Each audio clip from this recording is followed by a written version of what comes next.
जाता है कि यूपीएससी की तैयारी के दौरान उम्मीदवारों के मन में यूपीएससी की परीक्षा को लेकर कई गलत धारणा बन जाती है और उसकी वजह से वह यूपीएससी की परीक्षा में की जाने वाली तैयारियों को कम आंकते हैं, जो आगे चलकर उनके लिए असफलता का कारण बन जाती है। इन गलत धारणाओं की वजह से उम्मीदवार परीक्षा की तैयारी ठीक से नहीं कर पाते या तो कई तरह की गलतियां कर बैठते हैं, जिससे वह यूपीएससी की परीक्षा में सफलता प्राप्त नहीं कर पाते। अगर आप भी यूपीएससी की परीक्षा की तैयारी कर रहे हैं तो आज की यह वीडियो आप ही के लिए है। आइए जानते हैं कि आखिर क्या है यूपीएससी के कड़वे सच। नमस्कार, स्वागत है आपका प्रभात एग्जाम के हमारे YouTube चैनल पर। अगर आप हमारे चैनल पर पहली बार आए हैं तो हमारे चैनल को लाइक और सब्सक्राइब करना ना भूलें। अगर आप भी यूपीएससी सीएसई परीक्षा की तैयारी कर रहे हैं तो आज की इस वीडियो में हम आपके लिए कुछ ऐसी बातें लेकर आए हैं जो हर यूपीएससी की तैयारी करने वाले उम्मीदवार को जाननी चाहिए। आइए जानते हैं क्या है वो बातें। नंबर 1, समय पर्याप्त लगता है। यूपीएससी का सिलेबस काफी लंबा है, पर कई उम्मीदवार इसे कम आंकते हैं और केवल 6 महीने की पढ़ाई के बाद परीक्षा देने के लिए खुद को तैयार समझते हैं। लेकिन जैसा कि हम सभी जानते हैं, यूपीएससी देश की सबसे कठिन परीक्षाओं में से एक है, जिस वजह से इसका सिलेबस भी काफी विशाल है। इसलिए इस परीक्षा में सफलता केवल 6 महीने की तैयारी से नहीं मिलती। इसमें सफल होने के लिए कई छात्रों की सालों की तैयारी भी कम पड़ जाती है। इस परीक्षा में सफलता पाने के लिए की जाने वाली तैयारी की बात करें तो कम से कम आपको 12 से 15 महीने की तैयारी जरूर चाहिए। वहीं अगर आप 6 महीने की तैयारी के बाद प्री भी निकाल लेते हैं तो यह सोचकर खुश ना हो, क्योंकि प्री यूपीएससी का पहला चरण है। इसके बाद आपको मेंस और इंटरव्यू की भी तैयारी करनी होती है, जिसके लिए आपको कम से कम 2 से 2.5 साल का समय लग जाएगा। नंबर 2, विशाल सिलेबस।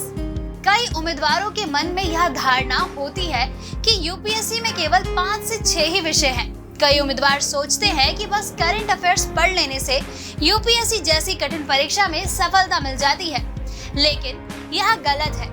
उम्मीदवार इस भ्रम में केवल 5 से 6 विषयों पर ही ध्यान देते हैं, लेकिन असल में यूपीएससी में कुल 28 विषय होते हैं। हर शिक्षक विषयों को अपने अनुसार बांटता है, जैसे कला और संस्कृति, प्राचीन भारत, मध्यकालीन भारत। अब आप सोच रहे होंगे कि यह सब तो इतिहास ही है, यानी एक ही विषय है, पर यहाँ आप गलत है। केवल इतिहास में ही आपको कई तरह के विषय मिल जाएंगे, जिसके लिए आपको पढ़ना पड़ेगा। ऐसे ही हर विषय में आपको उनके कई विषय मिल जाएंगे, जिसकी तैयारी आपको अच्छे से करनी है, जिससे आप यूपीएससी की परीक्षा में सफलता पा सके। नंबर 3, अधिक कंपटीशन। हर साल लाखों की संख्या में उम्मीदवार यूपीएससी की परीक्षा में सफल होने के लिए परीक्षा में बैठते हैं, जिसमें से 15,000 उम्मीदवार मेंस की परीक्षा देने के लिए चुने जाते हैं। लेकिन यहाँ ये बात ध्यान देने वाली है कि इन 15,000 बच्चों में से कई वो उम्मीदवार हैं जो यूपीएससी की परीक्षा पहले भी दे चुके हैं और किसी अन्य पद के लिए चुने भी जा चुके हैं। इससे यह साफ हो जाता है कि अगर आपने प्री में सफलता पा ली है, इसके बाद भी आपको कड़ी मेहनत की जरूरत है, क्योंकि आप जो उम्मीदवार बचे हैं वही आपका असली कंपटीशन है। इसलिए केवल प्री की सफलता से खुश ना हो। जब तक आपको यूपीएससी के तीनों चरणों में सफलता नहीं मिल जाती, आपको अपनी तैयारी जारी रखनी है।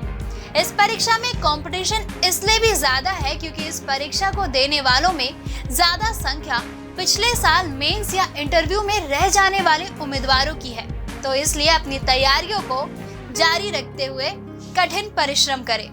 नंबर 4, कोई शॉर्टकट नहीं। आपने कई बार सोशल मीडिया पर देखा और सुना होगा कि 12 घंटे में यूपीएससी में सफलता मिल जाती है, या फिर 3 महीने की तैयारी में यूपीएससी में सफलता मिल जाती है।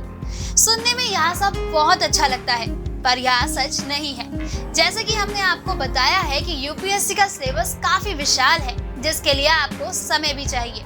यूपीएससी में सफल होने के लिए आपको कड़ी मेहनत, लगन से पढ़ाई करनी पड़ेगी। इसके लिए कोई शॉर्टकट नहीं होता। आप किसी भी टॉपर के इंटरव्यू देख सकते हैं, सभी आपको यही सलाह देंगे कि यूपीएससी की तैयारी कुछ दिनों में करना नामुमकिन है। इसके लिए आपको कई महीनों की तैयारी करनी पड़ेगी। कई बार तो उम्मीदवार सालों की तैयारी के बाद भी इस परीक्षा में सफल नहीं हो पाते। लेकिन अगर आपने ठान लिया है कि आप यूपीएससी में सफल होकर रहेंगे, तो कड़ी मेहनत से आप यह सच कर सकते हैं। इसमें सफल होने का एक यही तरीका है। नंबर 5, अपने नोट्स जरूरी। कई बार उम्मीदवार यही सोचते हैं कि अगर उनको टॉपर्स के नोट्स मिल जाते हैं तो वह इस परीक्षा में आसानी से सफल हो जाते हैं, लेकिन ऐसा नहीं है। इस परीक्षा में सफल होने के लिए टॉपर्स के नोट्स आपके कोई काम नहीं आएंगे, क्योंकि हर उम्मीदवार का अलग तरीका होता है किसी भी टॉपिक को समझने का, जिसके अनुसार ही वह नोट्स बनाता है। अगर आप भी यूपीएससी में सफल होना चाहते हैं तो इसके लिए आपको अपने लिए अपने ही अनुसार नोट्स बनाने होंगे, जिसमें आपको रिवीजन के समय उनको समझने में आसानी हो और आप परीक्षा की तैयारी अच्छे से कर सके। तो दोस्तों, अगर आप यूपीएससी की तैयारी कर रहे हैं तो आपको इन 5 बातों को ध्यान में रखना होगा। किसी और की बातों में आकर यूपीएससी को कम आंकना आपकी गलती हो सकती है, जिससे आप परीक्षा में सफलता से दूर जा सकते हैं। अगर आपको हमारा ये वीडियो पसंद आया हो तो इसे अपने दोस्तों के साथ भी जरूर शेयर करें, और अगर आपके पास हमारे लिए कोई भी सवाल है तो उसे कमेंट में लिख के हमें जरूर बताएं। जल्द ही आपसे फिर मुलाकात होगी एक नई वीडियो पे एक नए टॉपिक के साथ। तब तक के लिए नमस्कार।